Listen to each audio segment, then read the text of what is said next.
Huwag na po, lagpas na po tayo. Ganito na po tayo sa may poste po na yun, sa dulo na yun.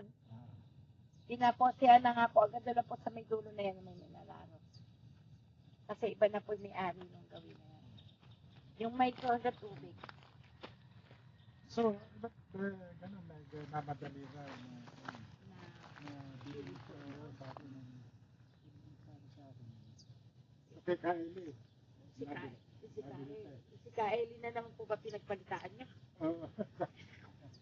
Nagalit na po din si Nagalit po ako. Nagalit po si Puto. Nagalit kami sa kanya. Kasi yung mga mangga, hindi dapat sa kailaman. Hanggat wala ka dito sa may amin. Ang masagal po yung naputol po yan, yung mga tunga ng sabihin. Kasi daw po pinapalo din sa bubong niya. Ngayon, nasabi, papalampangin na po nila yung mga sanga. Sumating po kami, natanya na po yung iba po.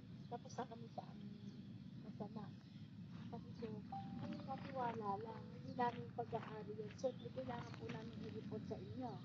Kaya po nag-report ako sa inyo noon. Ay sabi naman ni Manang Eli, siya na daw po ang kausap. Kasi ikaw mananagot ng Manang Eli kasi sa amin pinipili ni Kuya. Kaya kuminsan, pinahilin ako ng malinisan. Kaya po nakikita niyo yung, ayan, malinis. Pinai-spray po ni Bulgod yan. Ito, 600, almost 800 na tayo.